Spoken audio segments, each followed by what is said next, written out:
Every 4 bars, introduce something new, change something slightly. Create dynamic fluctuations every 4 bars. This song, we're very much practicing that ethos throughout this record. The possibilities are endless of what a sentiment could be made into. Some of the songs that I feel like are the most intimate and heartfelt have turned into these productions that are so big and so pop.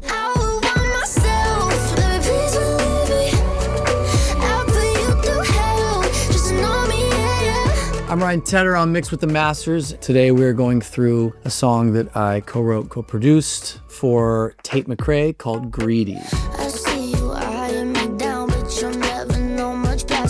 I had first done a Zoom session during COVID with Tate when she was like 16. And then You Broke Me first came out, and I was obsessed with that song and her voice and her writing ability. So I was like, man, I want to actually work with her because of the success of 1035. All I know is 1035, and I get bigger arms around me.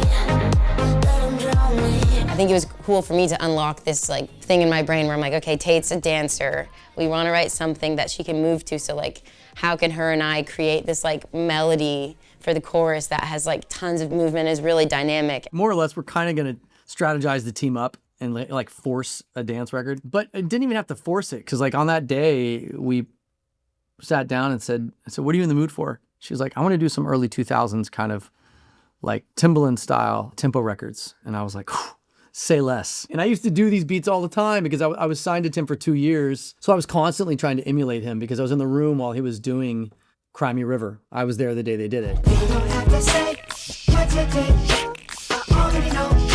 I found out my The whole Justified album, Missy Elliott, you know, "If down, I'm a thicker than yet," like all that stuff. A lot of huge records. The funny thing about Greedy was this is the first time in my adult life, in my career, that I had the opportunity to return back to how I originally started as a producer. I started producing hip hop. We were all here and I literally turned to Jasper, who was the other producer, and Amy and Tate, and I said, start thinking of concepts. I need like 20 minutes. Give me 20 minutes. I'm gonna put on my headphones. I'm gonna make the beat.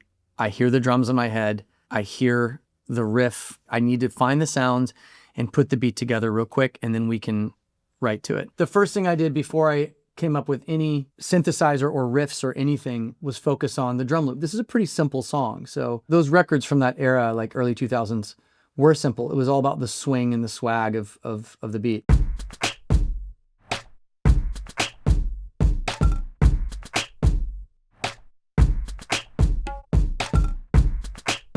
Right? Snare, Timbaland, thank you. This one is probably Sexy Back.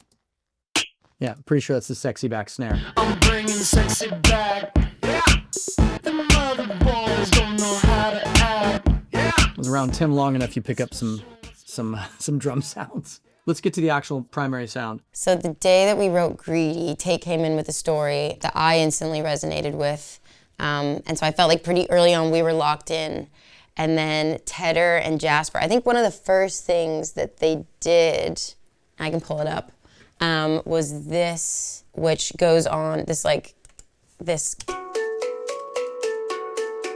But that little like motif goes on through the entire song, like it never ever stops. I want to use something where you can't tell where it's from, you don't quite know what it is, but it feels like a human played it. I immediately knew that I wanted to do some type of hand drum. I got very lucky with this sound. I did not manipulate it. I didn't sound design it. It was already, I played it as is.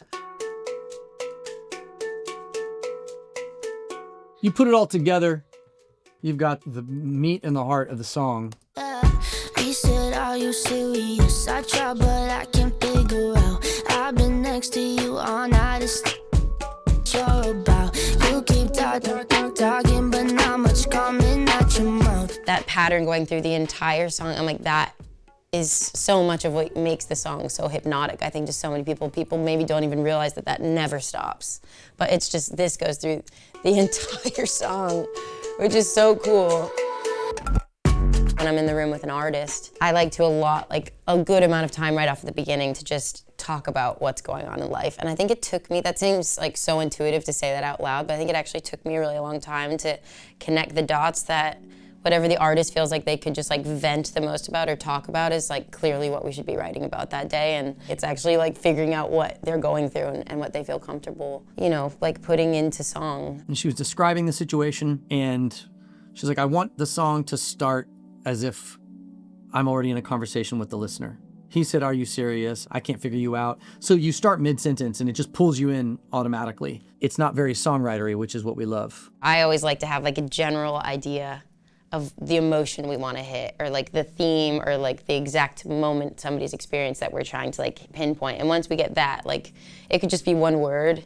It could be a few sentences that is like the synopsis of the thing. But once we know, we all are kind of in agreement of like, okay, that's what we want to feel from this song. I like to have like the line, the thing that you'd like put on the t-shirt of like what the song is gonna be. That is kind of always like my North Star. I will want myself, let me please believe me. I'll put you through hell, just know me, yeah. One other thing I added vocally that used to be super, super loud, and then we turned it down. This right here. So. This is me literally, in the original demo, I'm going, keep, and I don't even know why. I'm just like hearing it. I wanted to hear that chopped up vocal throughout the song. So.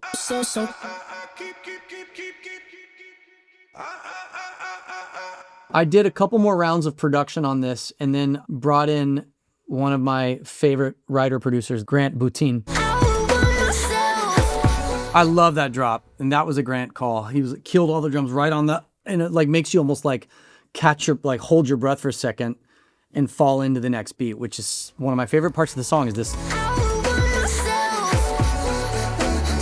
Very Grant, very dance. Maybe most people upon like first listen wouldn't think Greedy is an emotional song, but it's hitting all these notes that I think are registering in the brain and the body that like, oh, I'm like feeling something there. We're hitting these kind of desperation notes on top of these like Timbaland type drums. For pop though, for a tempo record, especially like this, you need the artist to feel like swaggy and like they want to dance to it, especially with Tate. They want to be able to move to it. So I knew that I had to get the production at least up to the point of that. And thankfully, I had Jasper here. Jasper's phenomenal on the keys. He came in and was like, I hear the chords.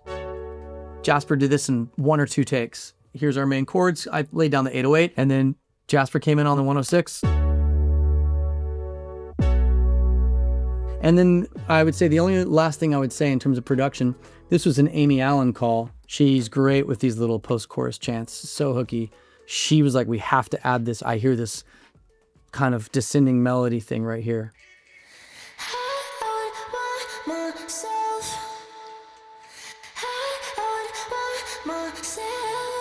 Right, I would want myself, and that's Amy Allen, very signature Amy Allen move right there. Never met someone like that. Got me so crazy. Did you know you got that effect? I said, let me check, yeah. I will want myself, let me please believe me. Tate just has such a strong identity as an artist. When somebody really knows who they are and what's important to them and what they're trying to hit, whether it's like writing a song she can dance to, or whether it's saying this like really heartfelt thing, or both simultaneously, it's really nice to have those parameters. And through all of the iterations, I have to give credit to Tedder because he consistently was telling Tate and I, this song is good, this song is great, this song needs to come out and it needs to have a life. He believed in it so wholeheartedly. We left that day feeling really excited, and then it was a journey, and then the final product came out and we were like, this is so much better than we could have ever imagined. I hope that all my collaborators on this song feel like I've accurately represented them and their talents. Jasper, Amy, Tate, Grant, thanks for helping with this. Without you, this would just be on my hard drive taking up much